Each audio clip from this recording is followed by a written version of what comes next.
Salam sejahtera untuk sahabat sekalian dimanapun sahabat berada.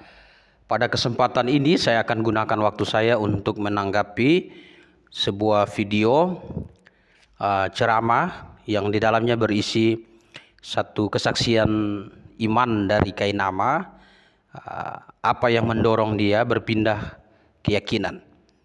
Nah, mari kita lihat pernyataan dia. Dia seorang ustadz ya. Mari kita lihat pernyataan. Orang mantan pendeta dengan nama asli Christopher Kainama. Ia akrab dengan Alkitab dalam berbagai bahasa. Mulai dari terjemah bahasa Indonesia, bahasa Inggris, bahasa Yunani hingga dalam bahasa aslinya, yaitu bahasa Ibrani. Ya, bahasa asli Alkitab itu bukan hanya bahasa Ibrani ya. Perjanjian baru yang aslinya tidak ditulis di dalam bahasa Ibrani. Perjanjian baru yang aslinya ditulis dalam bahasa Yunani. Sedangkan perjanjian lama yang aslinya ditulis dalam bahasa Ibrani, bukan bahasa Yunani. Jadi kalau saudara membaca teks perjanjian baru dalam bahasa Ibrani, berarti itu bukan salinan dari teks asli. Ya, karena yang aslinya itu bahasa Yunani. Ya, ini sekedar informasi dan ini bentuk utuh dari kitab tersebut. Ya, ini perjanjian lamanya di sini dalam bahasa Ibrani. Ya, ini bahasa Ibrani. Dan perjanjian barunya di sini ya dalam bahasa Yunani. Ya, ini bahasa Yunani. Ya, bahasa Yunani. Nah, ini sekedar info supaya tidak salah paham ya, sehingga ketika orang mengutip perjanjian baru dalam bahasa Ibrani, saudara berkata itu bahasa asli. Itu benar. Nah, kita lihat ayat demi ayat ia selami hingga akhirnya bertemu dengan sebuah ayat yang sangat menghentak dirinya. Ayat yang paling memukul saya itu adalah Yohanes pasal 5 ayat 30. Yohanes 5 ayat 30. Itu paling memukul saya ya. Bahwa saya harus mengikuti anjuran beliau Yesus, beliau Isa alaihissalam, Nabi Allah ini untuk patuh dan mengikuti Nabi setelah dia. Ya, apakah setelah saya baca benar Yohanes 5 ayat 10 bunyinya demikian, bahwa Yesus menganjurkan agar manusia atau Kainama di situ patuh kepada Nabi yang datang sesudah Yesus? Saudara harus membaca Alkitab. Ya, mari kita lihat apa yang dituliskan di dalam Alkitab. Nah, ini Yohanes 5 ayat 30. Aku tidak dapat berbuat apa-apa dari diriku sendiri. Aku menghakimi sesuai dengan apa yang aku dengar. Dan penghakimanku itu adil, sebab aku tidak menuruti kehendakku sendiri, melainkan kehendak Dia yang mengutus aku. Jadi di mana pernyataan bahwa ya Yesus menyuruh untuk taat kepada nabi yang datang sesudah Dia? Tidak ada dalam teks ini. Yaitu hanya imajinasi dan halusinasi dari Kainama. Ya. Jadi ayat Alkitab tidak mengatakan demikian. Nah, kemudian kita lihat selanjutnya.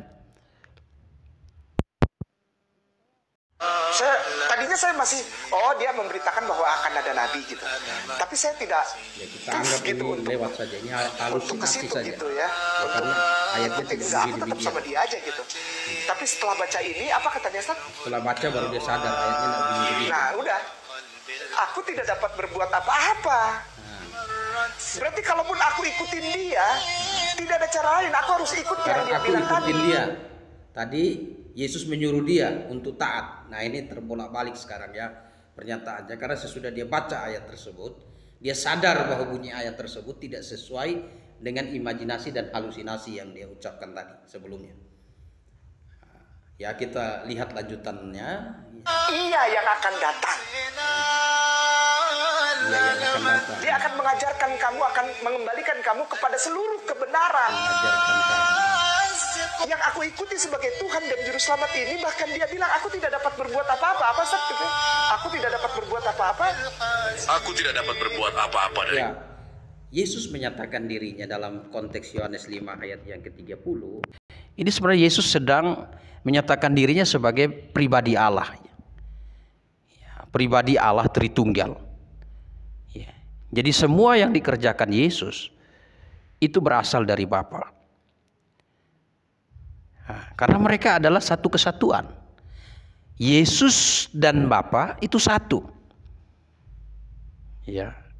Di dalam Injil Yohanes pasal 10 ayat 30 itu Yesus mengatakan sendiri. Ya, Yohanes pasal 10. Coba kita buka Alkitab kita. Injil Yohanes pasal 10 ayat 30.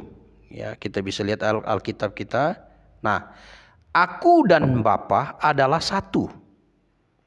Aku dan Bapa adalah satu. Ya, jadi Yesus dan Bapa adalah satu. Nah, di dalam Yohanes 5 ayat 30 tadi, Yesus berkata demikian untuk menyatakan dirinya sebagai salah satu pribadi Allah Tritunggal. Ya, sebagai salah satu pribadi Allah Tritunggal yang taat menjalankan perannya sebagai juru selamat ketika dia berinkarnasi. Nah, ini perannya. Ya, peran. Kita bisa lihat dalam penjelasan 1 Korintus 11 ayat 3. Ya. Kepala dari setiap laki-laki adalah perempuan, kepala dari laki-laki adalah Kristus, dan kepala dari Kristus ialah Allah. Nah, Yesus adalah Allah. Dari mana kita tahu Yesus adalah Allah? Ya, di Yohanes 5 ini ayat 27 ini dikatakan, dan ia telah memberikan kuasa kepadanya untuk menghakimi karena ia adalah anak manusia. Di dalam teks ini anak manusia ini merujuk kepada Yesus. Yesus yang adalah anak manusia mengakui dirinya dapat mengampuni dosa. Dan ini membuat marah ahli Taurat dan orang-orang Farisi pada waktu itu. Ya, karena di dalam keyakinan orang-orang Farisi dan ahli Taurat hanya Allah yang dapat mengampuni dosa. Nah, kita bisa lihat itu di dalam Injil Markus pasal 2 ayat 10. Nah, bisa buka Alkitab kita. Ya. Nah, ini pernyataan Tuhan Yesus, tetapi supaya kamu tahu bahwa di dunia ini anak manusia berkuasa mengampuni dosa. Anak manusia berkuasa mengampuni dosa. Ya, Yohanes 5 ayat 27 tadi Yesus menyatakan dirinya sebagai anak manusia. Nah, anak manusia yang dapat mengampuni dosa, ya, di dalam Markus pasal 2 ayat 7, ini pemahaman orang Yahudi. Mengapa orang ini berkata begitu? Ia menghujat Allah. Sebab siapa yang dapat mengampuni dosa selain daripada Allah sendiri? Satu pertanyaan retorika. Ya, yang artinya orang Yahudi tahu jawabannya, yang dapat mengampuni dosa hanya Allah sendiri. Jadi Yohanes 5 ayat 30 tidak seperti yang dipahami oleh Kainama. Ya, karena Allah yang benar adalah Allah yang esa, yang menyatakan dirinya kepada manusia dalam 3 pribadi. Dan itu kemudian dirangkai dalam satu istilah yang disebut dengan Tritunggal. Ya, Tritunggal. Allah yang esa. Dan orang-orang Yahudi, ya, Yudaisme percaya itu, bahwa Allah yang benar adalah Allah yang esa. Ya, esa bukan eka. Esa itu sesuatu yang lebih dari nilai satuan satu. Ya, orang Yahudi percaya itu. Ya. Makanya di kitab Kejadian pasal 1 saja sudah memulai dengan pernyataan Allah, ya, dalam bentuk jamak, ya. Bereshit bara Elohim, bukan Eloah. Elohim. Ya, jamak dalam hal apa? Dalam hal pribadi. 3 pribadi dalam satu kesatuan Allah yang esa. Ya, Ulangan pasal 6. Nah, ini kitab asli, ya, salinan asli bahasa Ibrani. Ya, Ulangan pasal 6 ayat yang keempat. Ya, kitab Ulangan dalam bahasa Ibrani Debarim. Ya, Debarim. Nah, di sini pernyataan yang sangat penting dan sangat diyakini oleh orang-orang Yahudi.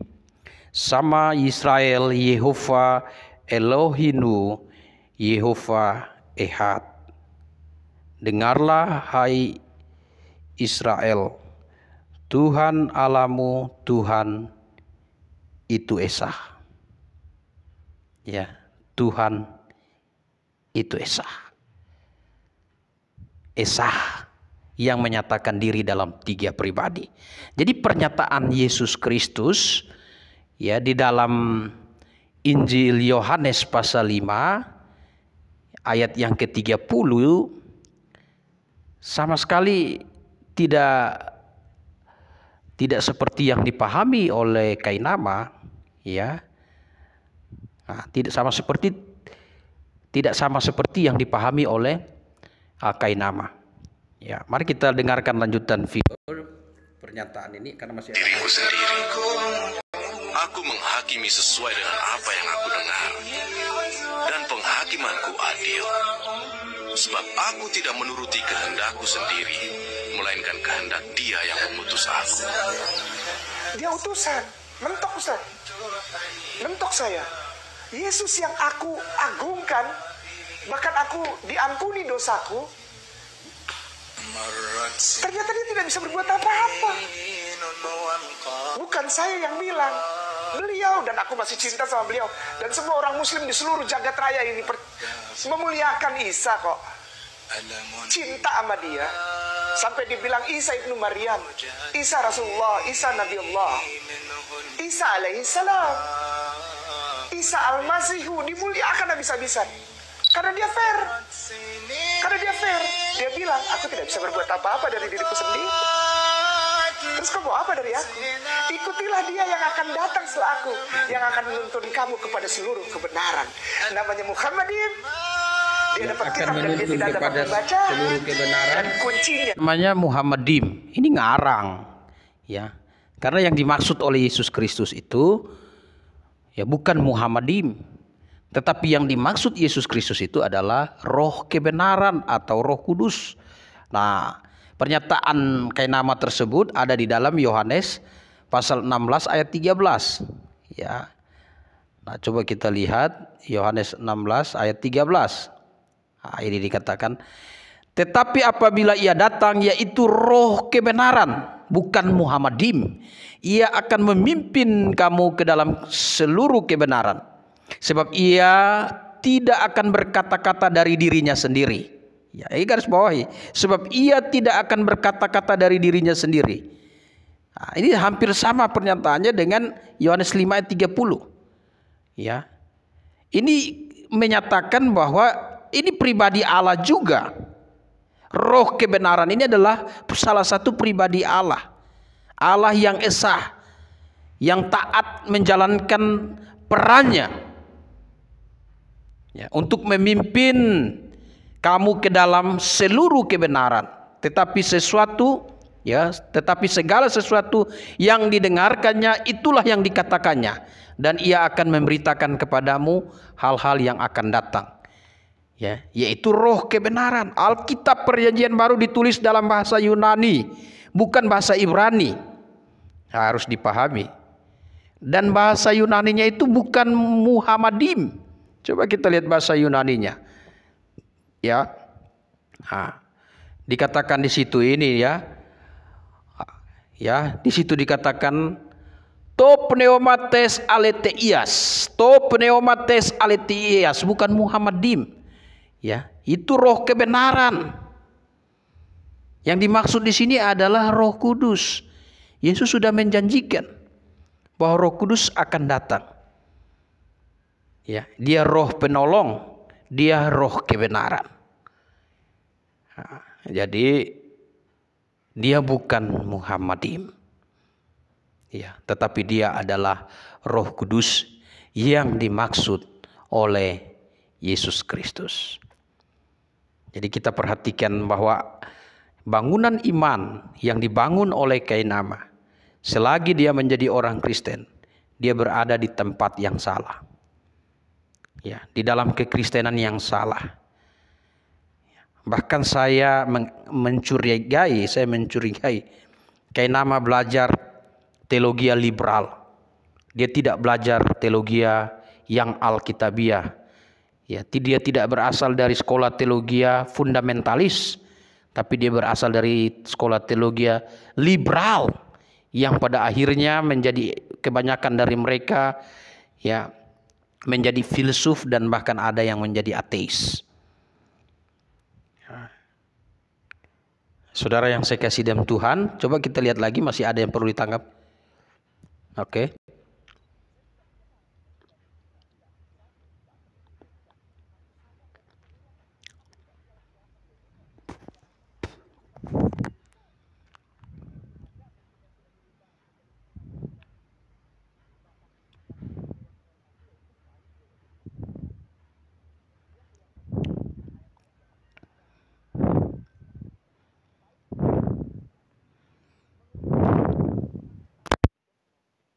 Ayat banyak, Ustaz. Bukan orang Islam yang tulis, bukan saya yang mualaf, bukan.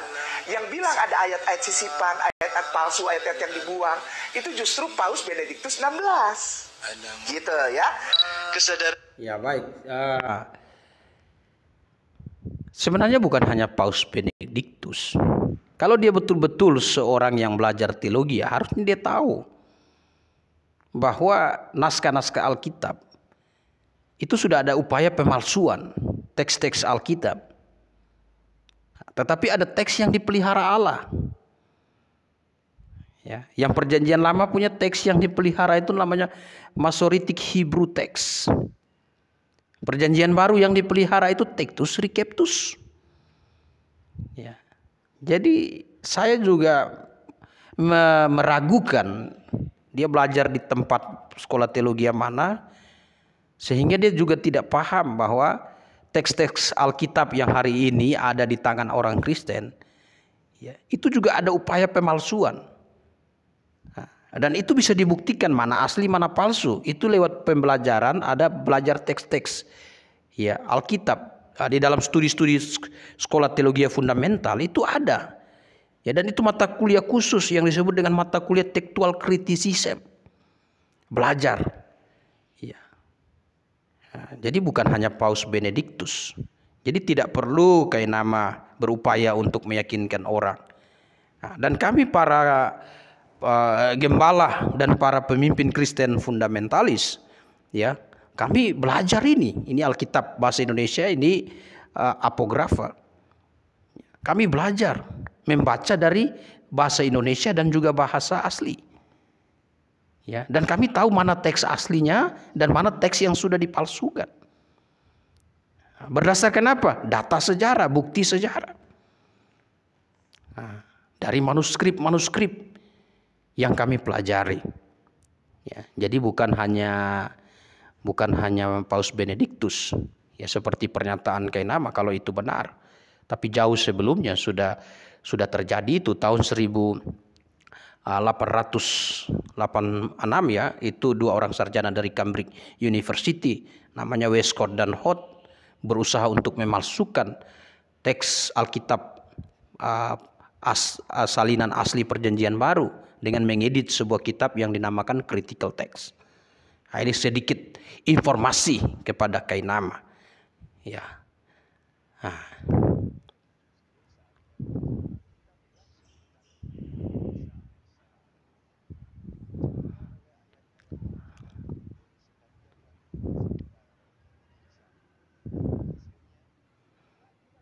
Ya, jadi gini, ya. Kalau abad modern ini orang pergi ke Israel belajar dari Rabi Yahudi, kita sudah tahu bahwa Yudaisme itu menentang kekristenan. Dari sejak awal kita bisa lihat bagaimana orang-orang Yahudi yang mengadakan provokasi bahkan melawan pemberitaan Injil yang disampaikan oleh rasul-rasul. Ya, dan sejak Yesus Kristus sendiri mereka menolak Yesus sebagai Mesias. Nah, jadi nomor satu, ya, orang Kristen, Alkitab berkata bahwa orang Kristen jangan bodoh. Efesus 5 ayat 17, jangan bodoh, tetapi usahakanlah supaya kamu mengerti kehendak Allah. Nah, orang Kristen yang tidak betul-betul memiliki pemahaman yang benar terhadap firman Allah, terhadap latar belakang keyakinan iman Kristen secara historikal, itu gampang dan mudah untuk berpindah keyakinan. Mengapa? Karena mereka tidak punya dasar-dasar pemahaman yang benar terhadap kekristenan. Mereka tidak punya pemahaman yang alkitabiah. Ya, memang sudah ada upaya untuk pemalsuan firman Allah, pemalsuan pemberitaan Yesus yang benar. Alkitab bilang ada Yesus yang lain. Ya. Yesus yang lain. Injil yang lain, roh yang lain. Coba saudara buka di dalam 2 Korintus pasal 11 ayat 3 dan 4. Ya. 2 Korintus pasal 11 ayat 3 dan 4. Nah, bisa dibaca. Tetapi aku takut kalau pikiran kamu disesatkan dari kesetiaan kamu yang sejati kepada Kristus, sama seperti Hawa diperdaya oleh ular itu dengan kelicikannya. Sebab kamu sabar saja jika ada seorang datang memberitakan Yesus yang lain daripada yang telah kami beritakan. Ya, secara historikal kita bisa lihat ada Yesus yang lain. Ya, Yesus yang di dalam Alkitab ibunya Maria, bukan Maryam. Maryam itu saudaranya Harun, saudari perempuan Musa dan Harun. Sedangkan Maria itu ibu Yesus. Yesus yang lain, Yesus yang asli ibunya itu Maria. Lahir di Bethlehem, di dalam kandang domba, ya. Bukan di bawah pohon korma. Ya, harus identifikasinya harus jelas. Memberitakan Yesus yang lain daripada yang telah kami beritakan, atau memberikan kepada kamu roh yang lain daripada yang telah kamu terima, atau Injil yang lain daripada yang telah kamu terima. Dan jelas orang yang percaya kepada Yesus yang lain, Injil yang lain, dan roh yang lain binasa, tidak diselamatkan. Ya. Dan orang yang salah tafsir Alkitab binasa. Yang menghalusinasi dan mengimajinasi ayat Alkitab, kemudian menafsir secara sembarangan dengan pemikirannya tanpa melihat teks, binasa, Alkitab katakan. Ya. Karena Alkitab tidak boleh ditafsir secara sembarangan, tetapi harus ada dorongan Roh Kudus. Nah, coba kita lihat ya di dalam 2 Petrus. Ya, saudara bisa buka Alkitab saudara di rumah. Ya, 2 Petrus pasal 1 ya ayat 20 ya 21, 20 dan 21. Ya. Yang terutama harus kamu ketahui ya, bahwa kamu ketahui ialah bahwa nubuat-nubuat dalam kitab suci tidak boleh ditafsirkan menurut kehendak sendiri. Nah, Alkitab katakan ya, sebab tidak pernah nubuat dihasilkan oleh kehendak manusia, tetapi oleh dorongan Roh Kudus orang-orang berbicara atas nama Allah.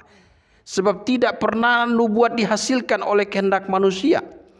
Ya, 20 katakan, yang terutama harus kamu ketahui bahwa nubuat-nubuat dalam kitab suci tidak boleh ditafsir menurut kehendak sendiri. Apalagi yang hanya mengimajinasi, halusinasi ayat-ayat Alkitab. Itu sudah pasti bukan berasal dari Roh Kudus. Ya. 2 Petrus pasal 3. Tadi pasal ini. Pasal 3 ayat 16. Kita bisa buka Alkitab kita. Ya, dikatakan di situ. Ya. Hal ini dibuat dalam semua suratnya, surat-surat Paulus. Apabila ia berbicara tentang perkara-perkara ini, dalam surat-suratnya itu ada hal-hal yang sukar dipahami, sehingga orang-orang yang tidak memahaminya dan yang tidak teguh imannya, memutarbalikannya menjadi kebinasaan mereka sendiri, sama seperti yang juga mereka buat dalam tulisan-tulisan yang lain. Ya, tidak teguh imannya, salah tafsir Alkitab, akhirnya pindah keyakinan. Tidak belajar secara baik dan benar. Tidak berarti orang sudah pergi belajar sampai di Israel sana, dia bisa paham tentang kekristenan. Sekali lagi, para rabi yang ada di Israel sana, mereka bahkan tidak setuju dengan kekristenan. Tetapi orang Kristen hari ini, kenapa begitu yakin? Karena mempelajari latar belakang, memahami Alkitab dengan benar. Ya, saudara yang saya kasih dalam Tuhan, sekali lagi saya tidak punya masalah pribadi dengan Kainama.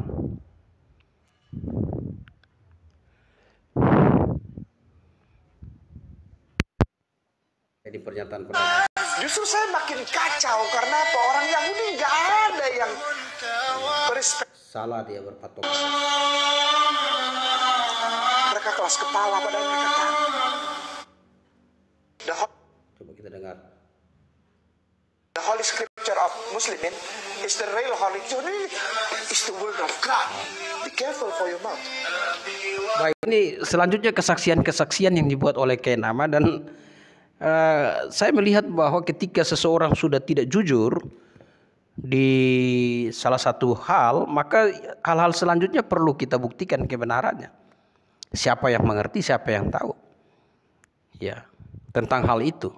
Dan dia minta pembuktian dari orang-orang yang tidak sepaham dengan kekristenan.